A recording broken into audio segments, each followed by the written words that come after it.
Welcome to the Rock Newman Show. It's the Rock Newman Show.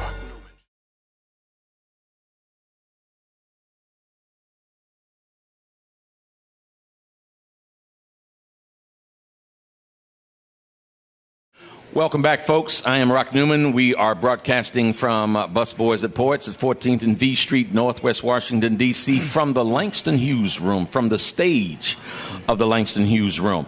Our guest in this hour, you just saw just an incredible performance by Ayanna Gregory, who has a one-woman show. You can get to see that on August the 1st. Her father, Dick Gregory, is detained in traffic. Usually when you say detained in Dick Gregory, he's been detained and got handcuffs on him for fighting for some particular cause.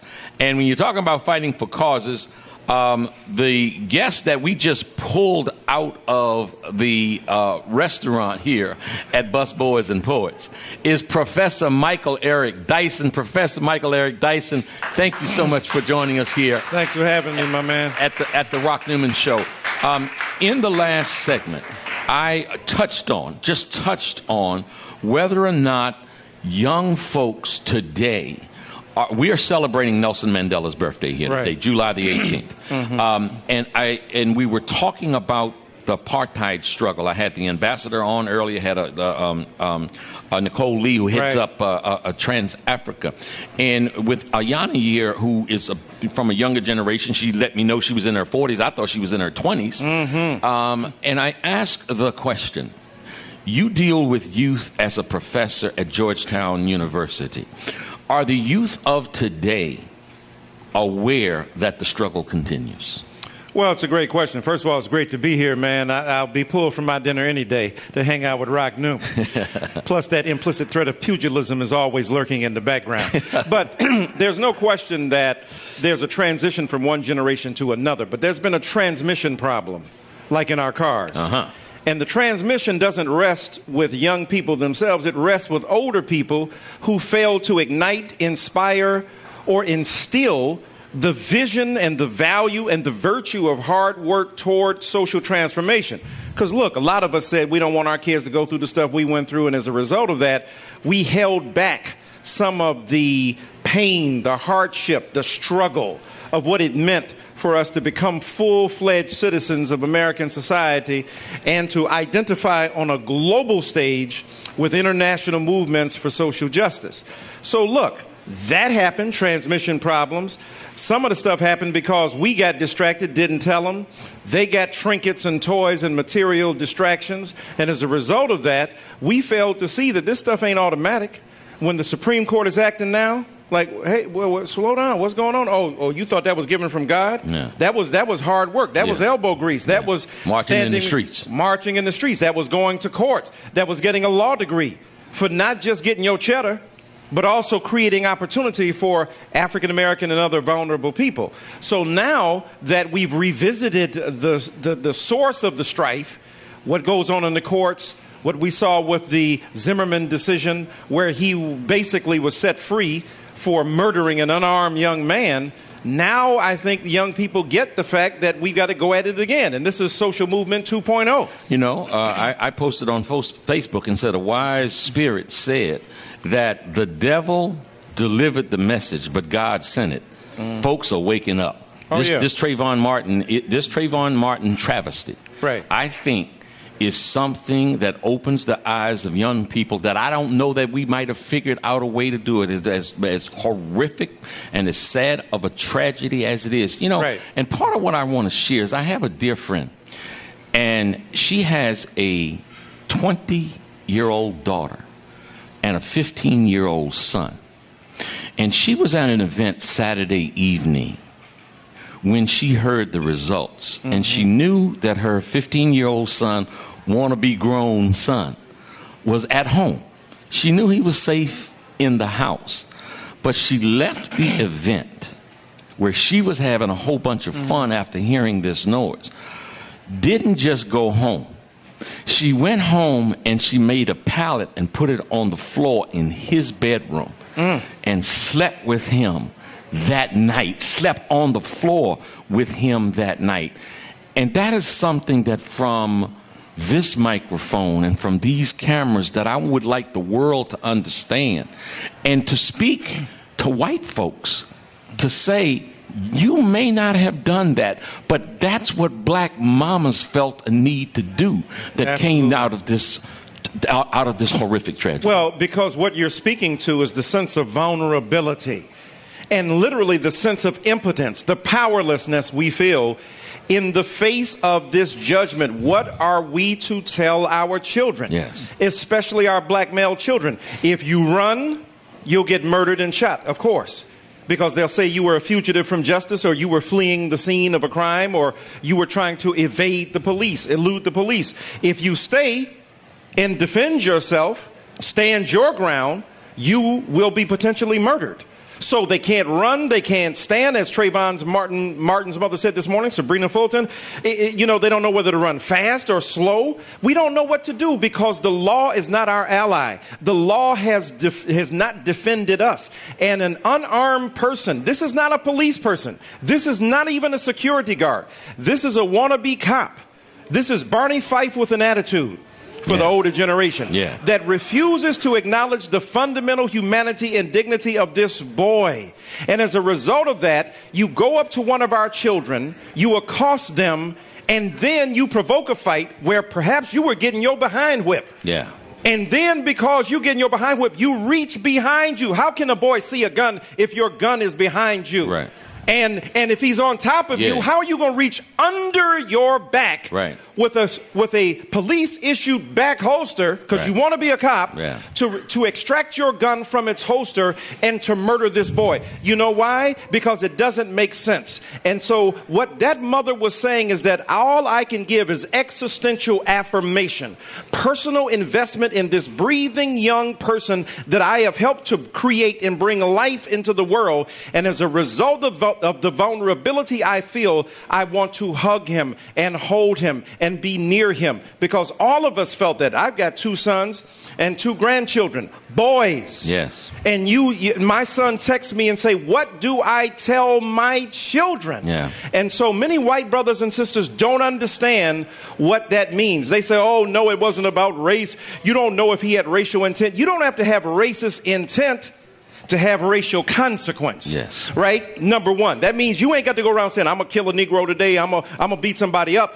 That when you see this child, in your mind, the subconscious cue of stereotype signifies to you that this boy is a threat. Something bad. Mark Zuckerberg goes to the New York Stock Exchange. Yeah, with a hoodie on. With a hoodie on. Hello. You know, so the point is, it ain't the clothing, Gerardo, because even though you decried the sartorial choice of this young man, you showed up, I think with Bill O'Reilly, at a game in New York with a hoodie on. Yeah. So white men can wear hoodies, non-African American men wear hoodies, but if black people are caught in them, we might be caught dead. You know, to bring it very, very, very current, Richard Cohen, Washington Post, had the unmitigated gall to say that it was the uniform of a thug. You know what?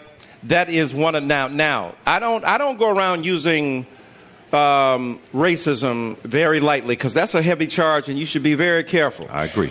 But I'm gonna tell you what, man. That signifies in a racist fashion in a culture where you use your bully pulpit not to identify with the vulnerable, but to spite this dead child and his living parents, to suggest this is the uniform, what did he say, uniform of a thug. Of a thug. I mean, what's more thuggish than an American government that surveils its citizens? What's more thuggish than white supremacy, which sets the parameters of what is appropriate and proper in American society? What's more thuggish than using your Washington Post column to beat down on young people? And let me tell you what, we know it ain't equal and fair. Look at Brother Corey, God rest his soul, from Glee, who died. They got specials on TV. My God, it was horrible. This death from heroin. Let's do a special now. It's a brain disease. It's an addiction. All of which I agree with now. Don't get it twisted. Understood. Whitney Houston died. You crack addict. Yeah. You're wrong. You're devastating. And no disrespect to brother Corey, who brought us great Glee and Glee, but Whitney Houston had some great hits. Yeah. And brought America some tremendous opportunity to engage in ecstatic exclamation after her entertainment. So the point is that our lives, our diseases, our pathologies, our hurts, our pains, our traumas are seen through the prism of this distancing us from our humanity. And how dare, as you said, the unmitigated gall, if we could cuss him out. Let's talk about his avaricious and, just vicious, vituperative. Let's use some big words instead of MF to talk about him for what he said and what he did, because that is using your pulpit to the disadvantage of those who are listening, and you're not helping white America to understand just how horrible it is just to have this young child who we know had some Skittles and iced tea. Yeah. There's no indication he was trying to kill anybody. Right. There's no indication he was trying to rob anybody. Right. There was no indication he was trying to assault anybody. So now you presuppose that Trayvon Martin is a thug because of his sartorial, because of what he's got on. Yeah. That is the most vicious and clear example of white supremacist logic and white male supremacist ideas, and it's a funky, foul, nefarious, messed up thing. Yeah, given license to. Given tantamountlly given license to think that's okay. That's all right. That Just is, shoot another nigga. Might as well say it. That is okay. Excuse my language. We keep it real at the Rock Newman Show. Well, shoot another nigga. That's what he was saying. Yeah. As we celebrate Nelson Mandela's birthday today, July the 18th, I am familiar with your familiarity with somebody by the name of Tupac. What would Tupac be saying today? Oh, my God. I mean, Tupac was a brilliant, gifted, troubled artist who understood the politics of our culture in such a remarkable fashion. I wish he was here to tutor some of the younger people who didn't have what he had at 25, because his mama was a Black Panther, one of the 21, New York 21, who were arrested. Tupac said my womb was literally in jail because my mother's, was pregnant while she was pregnant with me in jail.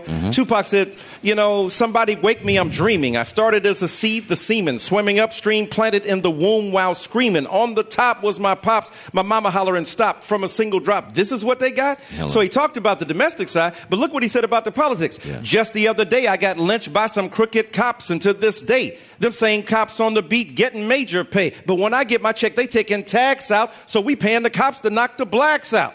That's the kind of politics we need to hear. And he would have talked about Madiba's 95th birthday as an extraordinary expression of political genius, will, determination, that this man, 27 years locked away in Robben Island. You've been there in 1993. I went to London in 1990 to the home of Oliver Tambo. Yes. Right after Mandela was free. Mandela's hero. Mandela's hero, don't anybody get it twisted about how much love that Nelson Mandela and selflessness that he had, that he understood it was the organization, and he always called Oliver Tambo his leader. He certainly did, man. That's the kind of profound humility that he had, and that's the kind of black-on-black love that we should see to exercise. But people get afraid of black-on-black love. Look, to love yourself as a black person and to love another black person in public in America is an undeniably political gesture. But check this out. So I go there in the house, and Reverend Jesse Jackson is there. We're in the small house. Winnie Mandela's there, Nelson Mandela, and I'm in awe. I mean, really. I'm in awe. That's right. I'm in awe. You know what I'm saying? I mean, it wasn't Jay-Z, it was bigger. It wasn't Beyonce, it was bigger. It was, and I love J&B, but come on. Jersey Joe Walcott. My boxing godfather. He used to say, we pissing in high cotton Come on, mama. And you know what? We crapping in high cotton and wiping with the top leaf. Come on, man. They don't know nothing about that. Them city slickers. But check this out. So somebody asked Mr. Mandela, could he sign a program? He said, no. Not now. I have something to do and somewhere to go. Yeah. That's the summary of his life, man. There you go. That's the man who was always on point, on mission, on message. 27 years in Robben Island. He ain't hating. Yeah. He wasn't mad. He realized he had to recreate that society economically, a message you've been preaching. Economic infrastructure had to be engaged. You can't just kick out all the white folk. You kick out all the white folk, you kicking out all the dough. Yeah. So you got to figure a way to bring white brothers and sisters into the fray, but of course, not without admitting and acknowledging what was wrong. It ain't perfect, but the reconciliation, truth and reconciliation is powerful. Wish we had one in America. Wish we could tell the truth. Wish we could admit what we did in Birmingham when you bombing people. Tell the truth about it, because we can't even tell the truth about how it persists now. This is what Tupac would be saying. If you look at Tupac Resurrection, he was talking about Bosnia. He was talking about thugs. He said, who's a bigger gang than the American government? This is the kind of intellectual brilliance this young man had. And he would be encouraging other young stars, rappers, hip-hop artists, and the like, to pay attention to the way that Madiba, as one of the great representatives of the quest for freedom in the global fight for the self-recognition of blackness, is somebody to be admired and adored. Not just your cheddar, that's not your bling, not how many cars you got, how many, suits you got, how many watches you can name check. What can you do about the fundamental prospect of dignity and the struggle for humanity of your people? And by the way, I love hip-hop, teach a class on Jay-Z, wrote a book on Nas, Tupac, and several other books on hip-hop. But I say to these young artists, you cannot not respond to Trayvon Martin. That's you. That's who you are. Don't just tweet it out. That's right. You got to shout it out. That's right. I mean, I know Lil Wayne, and Lil Wayne said his thing. I love Lil Wayne. He got skills. I'm gonna get through this sentence like, I'm gonna get through the sentence like a subject and a predicate. I love him. He's clever. Or he says real G's move in silence like lasagna. Oh, okay, that's cool. I get you. But now you can't just talk about Emmett Till's face being beat as a metaphor for the wrecked orifice of sexual engagement. Let me leave it like that. Now you got to talk about the beat and dead body of this young man. And you've got to make music, and you've got to join movements, and y'all have to use your pulpit now to tell the truth about the suffering of the very people who support you, who love you, from whom you come. That's what Tupac would be saying if he were alive today. I know you've got to leave. I'm going to be chasing you like a pit bull to get you back on the Rock Newman Show. I love you, man. Boys and Port. All right, we'll be right back. Thank you, brother. Thank you, my man. All right. Michael Eric Dyson, everybody. Rock Newman Show. Rock Newman Show. Rock Newman Show.